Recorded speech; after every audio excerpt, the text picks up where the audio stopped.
Welcome students. तो आज के इस वीडियो में हम पढ़ेंगे नंबर सिस्टम्स चैप्टर का एक्सरसाइज 1.5, जिसमें मेनली हम लॉज ऑफ एक्सपोनेंट्स पढ़ेंगे। 3 क्वेश्चंस हैं, हर एक क्वेश्चन को बहुत ही अच्छे से समझेंगे। तो शुरू करते हैं, लेट्स बिगिन। सबसे पहले ये पता होना जरूरी है कि अगर आप a to the power b कह रहे हो तो a जो है वो आपका बेस है और b जो है वो आपका एक्सपोनेंट है। बेसिकली जो पावर है वो आपका एक्सपोनेंट है और जो नीचे लिखा हुआ है वो आपका बेस है। Correct? If this is clear, so ये प्रॉपर्टीज को आप समझ पाएंगे कि अगर आपका बेस सेम है और पावर अलग अलग है तो आप बेस वही रखते हैं और पावर्स को ऐड करते हैं। ऑलराइट, लेकिन एज यू सी प्रॉपर्टी 4 में जो आपका बेस है वो अलग है लेकिन पावर सेम है। सो इन दैट केस जो आपका बेस है वो मल्टीप्लाई हो जाता है और पावर एज इट इज रहती है। सो विद प्रैक्टिस ये समझ में आएगा एंड ये बहुत ही ऑब्वियस हो जाता है कुछ क्वेश्चंस करने के बाद और हो जाएगा, बट फॉर नाउ बिकॉज हम स्टार्ट कर रहे हैं तो इतना अंडरस्टैंडिंग होना चाहिए। नाउ फॉर एग्जाम्पल दो, like if you are having a to the power m divided by a to the power n again, अब यहाँ पे देखो बेस सेम है but these two are in division, so in that case powers subtract हो जाएंगी। ठीक है? And if you have like a to the power m bracket n, which means कि इन दोनों को आप आपस में मल्टीप्लाई कर देंगे। Simple. There is one another very important property which is usually not told, but I am telling you कि देखो x to the power 1 by n जो होता है ना उसे हम लिखते हैं n root x। ये जो n है ना, try to understand कि जब मैं बोलती हूँ x to the power half तो आप लोग लिखते हो root x, करेक्ट? अगर मैं बोलूँ x to the power 1 by 3, then how will you write that? You will write that as, ये आपने बनाया अंडर रूट और यहाँ पे आप लिखेंगे 3। Got it? सिमिलरली अगर मैं बोलूँ x to the power 1 by 4 है तो कैसे लिखेंगे? You make under root and you write 4। If I say x to the power 1 by 5, you make, sorry you write x, या you make under root, you write x and then you write 5 here. तो ये जो दिख रहा है आपको इसके अंदर आप जो भी आपका 1 अपॉन में होता है उसे आप यहाँ लिखते हैं। I hope this is clear and this is very helpful. Under root में क्या होता है? For example, if you are having under root 4, okay, ये स्क्वायर रूट है, इसका मतलब है कि आप दो के पेयर में नंबर्स को बाहर निकालेंगे तो this comes out to be 2। For example, you are having this you are having cube root, correct? You are having say 27. So how do you write 27?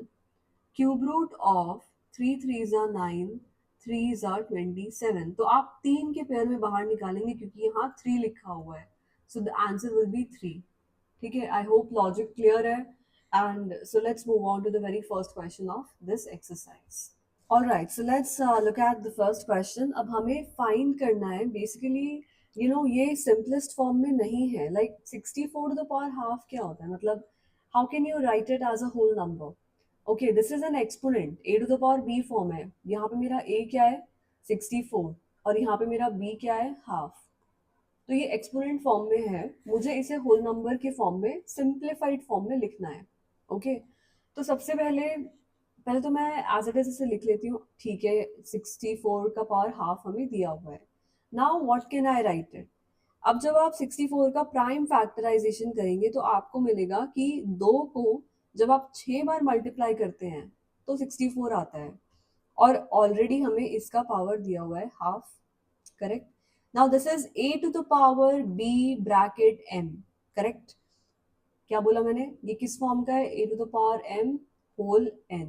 तो क्या हो जाएगा? ब्रैकेट हम ओपन करेंगे तो ये m और n मल्टीप्लाई हो जाएगा। Exactly. So this is to the power 6 into 1 by 2। now 2 ones are 2 and 2 threes are 6, so what do you get? You get 2 to the power 3। 2 to the power 3 means 2 को आप 3 बार multiply करो तो आपको क्या मिलेगा?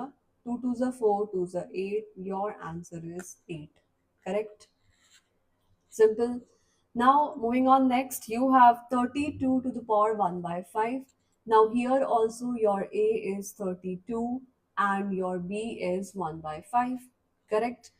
now 32 का आप prime factorisation करेंगे तो आपको पता चलेगा कि जब आप 2 को 5 बार मल्टीप्लाई करते हैं तो आपको 32 मिलता है।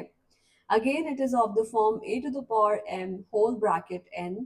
तो ये जो पावर है ये आपस में मल्टीप्लाई हो जाएंगी and I will write 2 to the power 5 into 1 by 5, 5 से 5 cancel and your answer is 2 to the power 1। 2 to the power 1 कितना होता है? 2 ही होता है, correct. Now moving on to the third part, this was very simple। अब हमें करना है 125 to the power 1 by 3 को simplify। Again you are having a equals to 125 and your b is equal to 1 by 3। So this can be written as, जब इसका prime factorization करोगे, so you will get, जब आप 5 को 3 बार multiply करते हो तो आपको 125 मिलता है। एंड देन अगेन यहाँ पे पावर्स आपकी हो जाएंगी मल्टीप्लाई, ठीक है। And on cancelling you get 5 to the power 1 which is equal to 5। Okay, prime factorization कैसे करते हैं? I hope you all know that. For example, like if you want to do the prime factorization of 64, correct? So this is 32, then again you do 2 and then you get 16, then you get 8, then you get 4, then you get 2, then you get 1। So how many times? 2 times, 4 times, 6 times। So that's how I wrote 2 to the power 6 here, ठीक है। Similarly, you can do it for 32। This is 2 ones are 6, this is 2 8 are 16, 2 fours are 8, 2 twos are 4, 2 ones are 2। How many times? 2, 4 and 1, 5। So 32 क्या है? 2 का power 5 है। Similarly, 125 का prime factorisation करना है। So this is 5 twos are 10 and 5 25, 5 fives are 25, 5 ones are 5। So this is 3 times, right? So that's how you write 125 as 5 to the power 3। I hope this was clear. So let's move on to the next question. So let's look at question number 2. Now this is 9 to the power 3 by 2, which tells me that your my a is 9 and b is 3 by 2. Okay, so I can write this as, I can write 9 as 3 square and this is whole power 3 by 2। ठीक है। Now I can just multiply the powers here using the laws of exponent that I already have discussed। तो ये 2 से 2 cancel होगा और हमें क्या मिलेगा? 3 to the power 3। 3 to the power 3 means you have to multiply 3 times। You get 27 here। Alright, that's your answer। अब यहाँ है 32 to the power 2 by 5। So again your a is 32 here and your b is 2 by 5 here। Okay, तो 32 को हम क्या लिख सकते हैं? हम लिख सकते हैं 2 to the power 5 whole power 2 by 5। अब यहाँ पे हम पावर्स को मल्टीप्लाई कर सकते हैं using the laws of exponent. 5 gets cancelled with 5 and you get 2 square। Okay, 2 square means 2 into 2 and you get your answer as 4।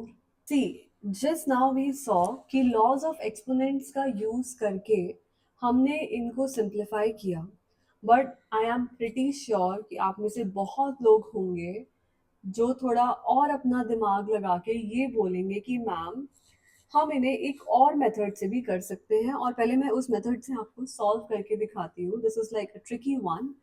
So see, जिनको थोड़ा थोड़ा एक्सपोनेंट समझ आ गया है वो बोलेंगे कि मैम 9 का पावर 3 by 2 है।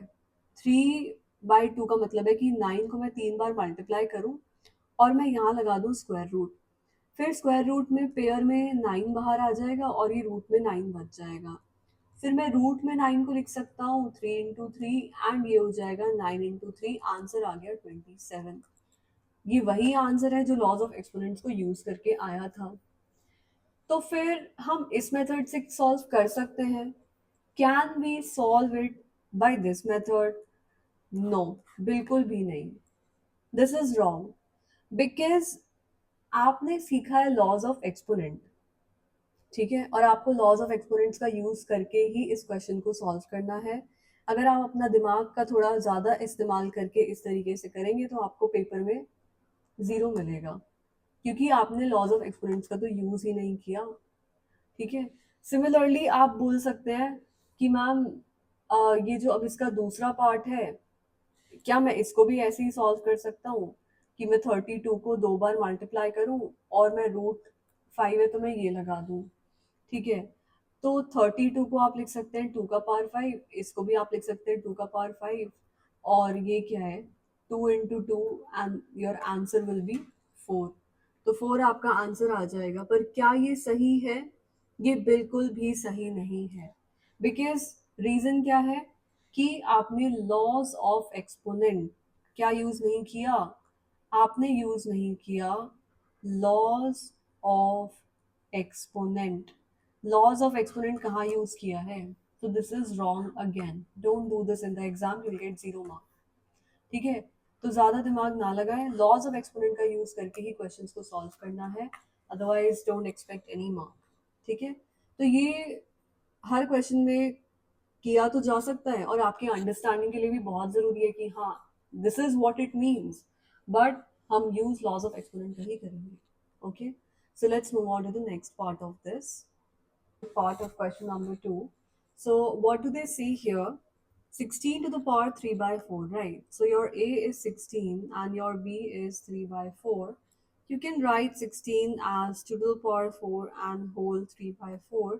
Then आप इस इन powers को multiply कर सकते हैं using the laws of exponent. 4 gets cancelled and you get 2 to the power 3, which is कि आप 2 को 3 बार multiply करो and what do you get? 8. Correct? This was simple. Here you have A is equal to 125 and B is equal to minus 1 by 3. So 125 को आप लिख सकते हैं 5 का पावर 3 minus 1 by 3. ध्यान से देखना कि ये माइनस के साथ यहाँ क्या होगा। तो ये है 5 का power 3 into minus 1 by 3. This 3 gets cancelled and you get 5 to the power minus 1, which is 1 by 5. Correct? Try to understand one thing very very important.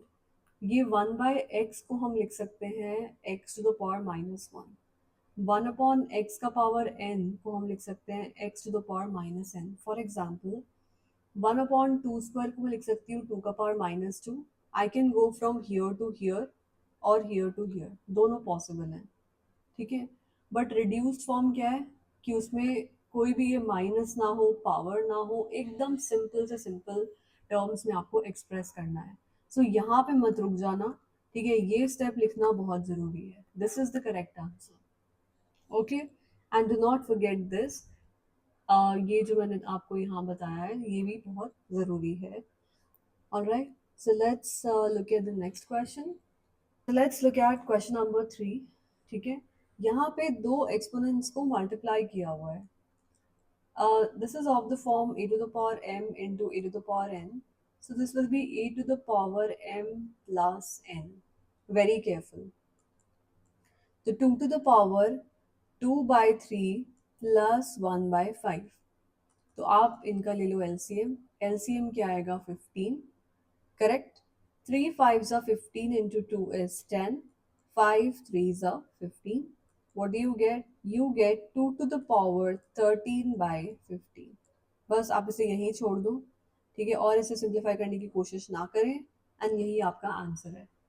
ठीक है, moving on to next part. अब यहाँ पे देखो क्या करेंगे, देखते हैं क्या कर सकते हैं। सो this is a fraction, right? So how do you do it? Let's open the bracket first, right?